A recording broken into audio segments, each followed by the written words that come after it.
শালি দুলাভাই যখন মাঝরাতে ভাইরাল রেসিপি ট্রাই করতে যায় তখন অবস্থা ঠিক এমনই হয়। শীতের মধ্যে গরম গরম ডিম সেদ্ধ খেতে অনেক ভাল লাগে, বাট এই ডিম সেদ্ধটাকে আজকে বানাবো একদম ভাইরাল ওয়েতে। যদিও আমি আজকে বানাবো না, বানাবে ওরা শালি দুলাভাই। এই ভাইরাল ডিম মশলা রেসিপিটা এর আগেও আমি ট্রাই করছিলাম, খেতে ভীষণ মজা হয়। আর আজকে ওরা বানাবে, আমি খাবো। তো ডিম মশলা বানানোর জন্য ফার্স্টে ডিম সিদ্ধ দিয়ে দিল, তারপরে এখন সব মশলার জন্য সালাদ গুলো কেটে নিবে। আফিয়া তো বেশ কিছুদিন হলো আমাদের বাসায় আসছে, আর আজকেও লাস্ট ডে, মানে আজকে রাতে ও লাস্ট স্টে করতেছে, কালকে সকালে চলে যাবে। তো সেই জন্য আজকে একটু মজা করতেছি আর কি, ডিম পার্টি করবো আজকে আমরা রাত্রে। পেঁয়াজ কাটতে গিয়ে তো মনে হচ্ছে ওখানে স্কুইড গেম খেলা শুরু করে দিচ্ছে। ওরা দুজন মিলে সব কাজ করতেছে আর হেভি নাচতে নাচতে কাজগুলো করতেছে ওরা। আমার তো ভিডিও দেখে হাসি পাচ্ছে। পেঁয়াজ কুচি করে কাটলো, তারপরে কাঁচা মরিচ, শুকনা মরিচ সবকিছুই দিচ্ছে যাতে একদম ঝাল ঝাল হয়। শশা ছেলে রাখছিল, সেই শশাগুলোকেও একদম লম্বা লম্বা কুচি কুচি করে নিল। ছেলে মানুষরা কিন্তু সব কাজে অনেক বেশি এক্সপার্ট হয়। আমার হাজবেন্ডও দেখো সব কাজ কি সুন্দর করে করতেছে। শসা, পেঁয়াজ, মরিচ সব কাটার পর ধনিয়া পাতা একদম কুচি কুচি করে কেটে ফেলছে। কাটাকুটি সব ডান। এখন এটার মধ্যে দিয়ে দিল কিছুটা কাসুন্দি, তার মধ্যে দিয়ে দিল টমেটো সস, আর তারপরে মেন যে জিনিসটা লাগবে সেটা হচ্ছে এই তেঁতুলের চাটনি। এই ভাইরাল রেসিপিটাকে ডিম মশলা তো আমরা বলি, বাট অনেকে ডিম চাটনিও বলে। 2 প্যাকেট চাটনি দিল, তার মধ্যে দিয়ে দিল সামান্য লবণ, একটু চাট মশলা, আর সবার পরে দিয়ে দিল লেবুর রস। লেবুর রস দেওয়া স্টাইল দেখে তো আমি কি আর বলবো, কোন শেফ যে এভাবে লেবুর রস দেয় সেটা ওরাই ভালো জানে। তো ডিম মশলা বানানোর জন্য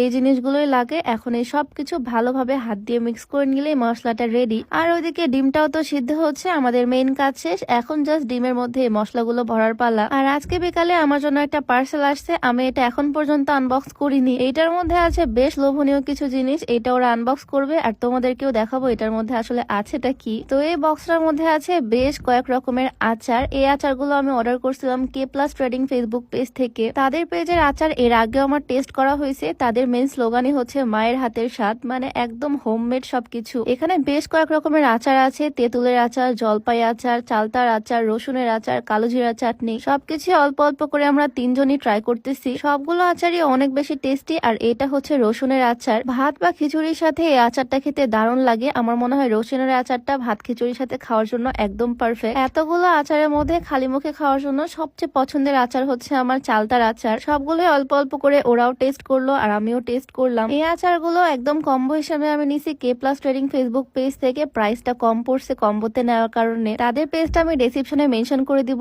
কে প্লাস ট্রেডিং থেকে তোমরা চাইলে এই মজার মজার আচারগুলো অর্ডার করতে পারো। তাদের পেজের আচার যে কেউই পছন্দ করবে। যাই হোক, এদিকে রান্নায় ব্যাক করি। ডিমগুলো অলরেডি সিদ্ধ হয়ে গেছে, বাট ডিম ছিলতে গিয়ে ওরা যে কি একটা কাহিনী করছে। সবকিছু মোটামুটি পারফেক্টলি করতে পারছে, বাট ডিম ছেলার অবস্থা দেখে আমি তো অবাক। আমি বলছিলাম আমি ছেলে দিই, বাট তারাই পাকনামি করে কাজ করতে গিয়ে ডিমগুলোর অবস্থায় 12টা বাজিয়ে ফেলছে।